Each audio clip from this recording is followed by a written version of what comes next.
Hello, my friends. It's Darnell here, and thanks again for taking the time out of your day to watch part 2 of this series on the subconscious mind and how we can program it to get the results we are looking for in any part of our life. So let's just dig back in and pick up where we left off. We really need to focus on this first, how the mind actually functions. It's really important that we grasp how the mind magically works and that we understand the relationship from the body to the mind and the mind to the body. Now, it's the results that we want to change. You may want to lose a few pounds. You may want to put on a few pounds, gain some muscle. You may want to have a higher energy level. But, you see, as Bob believes, energy is all around us at all places, at all times, 100% at the same time, and that everything is energy. Sort of like when someone asks, where does he get all that energy? Where does she get her energy? Nobody really gets energy. Everybody releases energy. And the desire is the triggering mechanism that says, woo! And lets the energy flow out.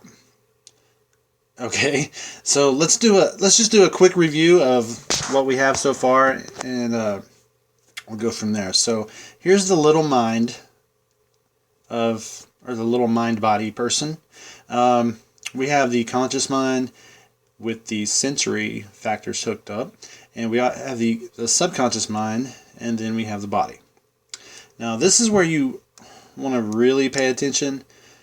There's going to be some really good stuff right here. So you with me? All right, this is going to be some great value for you. Now, the conscious mind has the ability to choose thoughts. Now, those thoughts turn into pictures. And when we turn the pictures over to the subconscious mind, then the subconscious mind finally expresses the action, or could it be the results? Okay, so now what the heck is the problem though? Remember that the subconscious mind has no ability to reject, and that the subconscious mind can't tell the difference between what's real and what's imagined. So how did we arrive on the scene? Or how did we arrive when we were born? It's pretty simple. When you arrived on the scene, you didn't have any conscious faculties developed. The sensory factors weren't even there yet. And this is how you arrived. And it's what's called the little life, or the baby. That's the baby. Now, the baby has no conscious mind, so here's the subconscious mind, and it is wide open, okay, to receive whatever the world wants to put into it. You can put anything in that thing.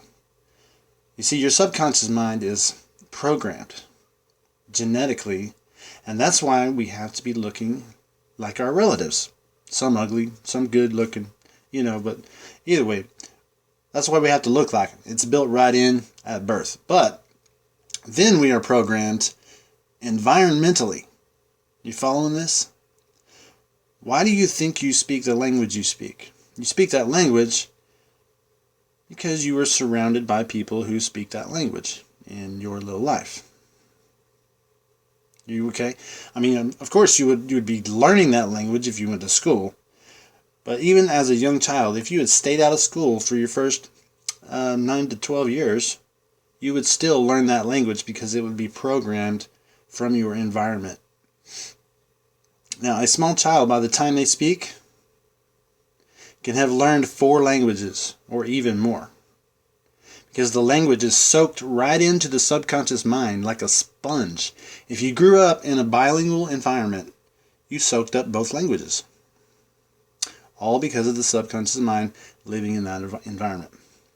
Amazing, right? Not really, because the baby was programmed. All right, so why do you like the food you eat every night? Okay, same thing.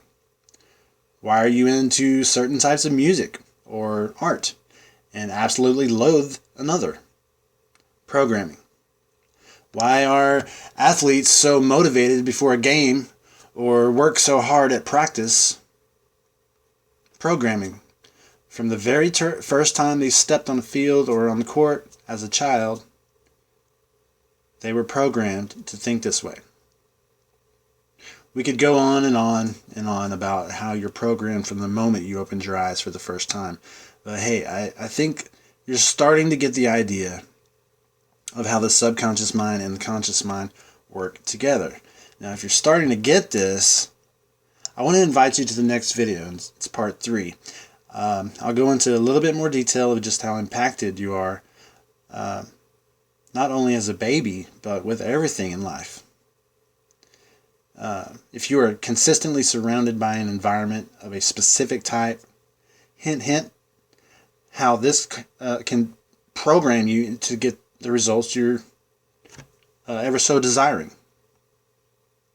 So, does this make sense? Okay. All right. So, head on over to part 3, guys. I want to thank you again for watching.